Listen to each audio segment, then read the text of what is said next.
Welcome to అభినవ భారత్, నేను Rafi. Trump అయితే ఒక నిర్ణయం తీసుకోవడం జరిగింది. అమెరికా ప్రజలకైతే ఒక గుడ్ న్యూస్ చెప్పడం జరిగింది. ఆ నిర్ణయం ఏంది, ఆ గుడ్ న్యూస్ ఏందని చెప్పే ప్రయత్నం చేస్తారు చూడండి. అంటే ఇక్కడ ఏదైతే యూఎస్ ఉందో, యూఎస్లో తక్కువ ధరలకే మెడిసిన్ అందించాలని అయితే ట్రంప్ నిర్ణయం తీసుకున్నాడు.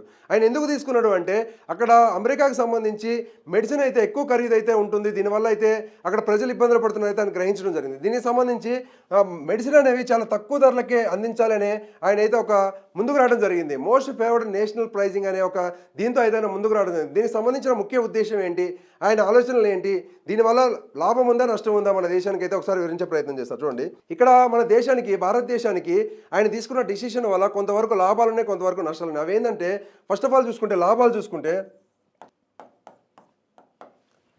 చూసుకుంటే ఏవైతే ఉన్నాయంటే, ఇప్పుడు మన భారతదేశంలో అంటే ప్రపంచవ్యాప్తంగా చూసుకుంటే భారతదేశం ఎక్కువ జనరిక్ మెడిసిన్ని ఉత్పత్తి చేసే దేశం అయితే మన భారతదేశం. అయితే ప్రపంచవ్యాప్తంగా కూడా మెడిసిన్ మనకి జనరిక్ మెడిసిన్ ఎక్కువగా వెళ్ళేది అయితే మన ఇండియా నుంచే ప్రపంచవ్యాప్తంగా చూసుకుంటే. అయితే దీనికి సంబంధించి చూసుకుంటే మనం 34% ఏదైతే ఉందో మెడిసిన్, ఇదైతే మనం యూఎస్కి ఎక్స్పోర్ట్ చేస్తూ ఉంటాం. అయితే ఇక్కడ ట్రంప్ ప్రధాన ఉద్దేశం ఏంటంటే, అక్కడ ప్రజలకి తక్కువ ధరలకే ఆయన మెడిసిన్ అందించాలని ఆయన ఉద్దేశం. కాబట్టి ఆబ్వియస్గా ఆయన అయితే 34% మన దగ్గర నుంచి ఎక్స్పోర్ట్ అవుతూ ఉంటాయి. కాబట్టి అంటే మనం 34% ఎక్స్పోర్ట్ చేస్తామంటే చాలా పెద్ద మార్కెట్ కాబట్టి మన దగ్గర నుంచి ఆయన తీసుకునే అవకాశం ఉంది. దీనివల్ల ఏంటంటే ఎక్స్పోర్ట్స్ పెరుగుతాయి.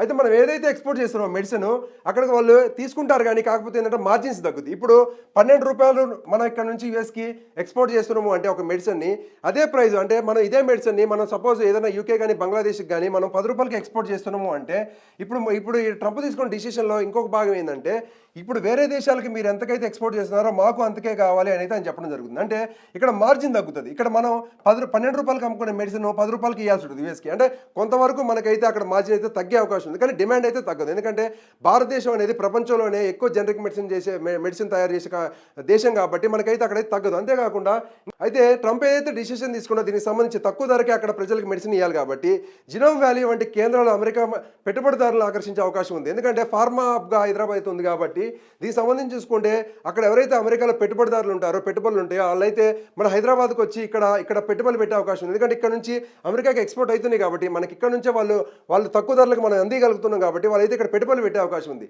దీంతోపాటు నష్టం ఏంటంటే, ఇక్కడ చూసుకుంటే ఏదైతే కంపెనీస్ ఉంటాయో మన దగ్గర కొన్ని కంపెనీ, అంటే ఎందుకు ఇక్కడ కంపెనీస్ వెళ్ళిపోతాయి అంటే, ఏదైతే మనకి జనరిక్ మెడిసిన్ అయితే జనరల్గా అయితే మనకి ఇక్కడ నుంచి అయితే అక్కడ డిమాండ్ వాళ్ళకైతే మనకి డిమాండ్ అయితే తగ్గదు మన మెడిసిన్ మీద, కాబట్టి మార్జిన్ తగ్గుతుంది. ఇంకో విషయం ఏంటంటే, మనకి ఇక్కడ నుంచి కంపెనీస్ కూడా వెళ్ళే అవకాశం ఉంది. ఎప్పుడు ఎందుకు వెళ్తాయి అంటే, ఏదైతే బ్రాండెడ్ మెడిసిన్ ఉంటాయో బ్రాండెడ్ మెడిసిన్ మీద ఆయన 100% టారిఫ్లు వేస్తా అంటుండు. ఎందుకు వేస్తా ఉంటే దీని వెనకాల ఉద్దేశం ఏంటంటే, ఇలా వేయటం వల్ల ఇక్కడ మన ఇండియాలో ఏదైతే కంపెనీస్ ఉన్నాయో ఇవి అక్కడికి వెళ్ళి తయారు చేసే అవకాశం ఉంది. ఎందుకు అంటే అక్కడ ఉన్న ఎవరైతే నిరుద్యోగులు ఉంటారో అక్కడ ఎంప్లాయ్మెంట్ పెంచడం కోసం, అలాగే అక్కడ ఉన్న ఆర్థిక వ్యవస్థను బలోపేతం చేసుకోవడం కోసం అయితే ఆయన అయితే ఈ డిసిషన్ తీసుకుంటూ, ఏదైతే జనరిక్ మెడిసిన్ ఉందో దీనివల్ల మన ఇండియా నుంచి అయితే డిమాండ్ మంచిగానే ఉంటుంది. కానీ ఏదైతే బ్రాండెడ్ మెడిసిన్ తయారు చేసే కంపెనీలు ఉంటాయో ఈ కంపెనీలు అయితే ఇక్కడ తయారు చేసి డబల్ రేట్కి అక్కడ అమ్మే పరిస్థితి ఉండదు కాబట్టి ఆ టారిఫ్లు వాళ్ళు తట్టుకోలేరు. కాబట్టి ఆయన ఏం చేస్తారంటే అక్కడికే వచ్చి పెట్టుకోమని అని చెప్పడం వల్ల వీళ్ళందరూ కంపెనీలు కూడా అక్కడికి షిఫ్ట్ అయ్యే అవకాశం ఉంది. అక్కడ షిఫ్ట్ అయ్యి అక్కడే వాళ్ళు కంపెనీస్ పెట్టుకొని అక్కడ ఉన్న ఉద్యోగులు, అక్కడ నిరుద్యోగులకి ఉద్యోగాలు రావాలని, అక్కడ ఏదైతే ఆర్థిక వ్యవస్థ ఉందో బలోపేతం చేయాలని అయితే ట్రంప్ అయితే ఈ డిసిషన్ తీసుకున్నాడు కాబట్టి కంపెనీలు వెళ్ళే అవకాశం ఉంది. ఈ విధంగా అయితే రెండు రకాల, ఒకటి లాభం ఉంది, ఒకటి నష్టం ఉంది. అంతేకాకుండా మన ఇండియాలో ముఖ్యంగా చూసుకుంటే జనరిక్ మెడిసిన్తో పాటు ఏపీఐలు ఏవైతే ఉంటాయో, అంటే ఏపీఐలు అంటే ఏంటంటే యాక్టివ్ ఫార్మాస్యూటికల్ ఇంగ్రీడియంట్స్ ఏవైతే ఉంటాయో ఇవి కూడా మన ఇండియా నుంచే వాళ్ళు ఇంపోర్ట్ చేసుకునే అవకాశం ఎక్కువ ఉంది. ఎందుకంటే మన దగ్గరే మనమే ఎక్కువ సప్లై చేస్తాం కాబట్టి. ఒకటి వచ్చేసి మనకి జనరిక్ మెడిసిన్, ఇంకోటి వచ్చేసి ఏపీఐలు అయితే మన దగ్గర నుంచి అయితే వాళ్ళు మన దగ్గర నుంచి అయితే ఇంపోర్ట్ చేసుకుంటారు. అయితే ఇవి లాభాలు. నష్టాలు చూసుకుంటే ఏంటంటే అక్కడ వాళ్ళు టారిఫ్లు వేయడం వల్ల కంపెనీస్ వెళ్ళిపోయే అవకాశం ఉంది. కంపెనీస్ వెళ్ళడం వల్ల అయితే మనకి ఇక్కడ కొంతవరకు తగ్గుతాయి కాబట్టి కంపెనీలు మనకి ఇక్కడ ఏదైతే ఉద్యోగాలు కల్పించే కంపెనీలు వెళ్తాయి కాబట్టి కొంతవరకు ఇది నష్టం అని చెప్పుకోవచ్చు. కానీ మొత్తానికి చూసుకుంటే మాత్రం ప్రపంచవ్యాప్తంగా చూసుకుంటే మాత్రం జనరిక్ మెడిసిన్ ఉత్పత్తి చేసే అతి పెద్ద దేశం ఉంది అంటే అది మన భారతదేశం కాబట్టి దీనివల్ల అయితే మనకు పెద్ద ఎఫెక్ట్ అయితే పడదు. కానీ కొన్ని కంపెనీలు అయితే వెళ్ళే అవకాశం ఉంది.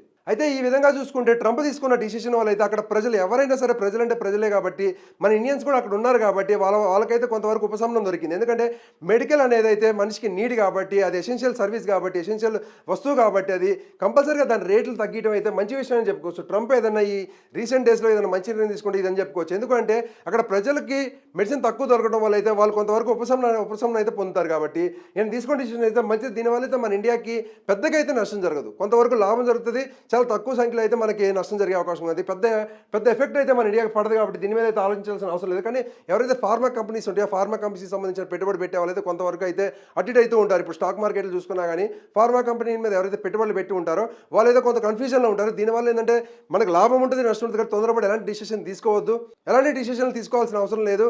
కాబట్టి ఏదైతే అమెరికా తీసుకున్న ఈ డిసిషన్ ఉందో దీనివల్ల అయితే మనకి పెద్దగా ఎఫెక్ట్ పడదు. Thank you.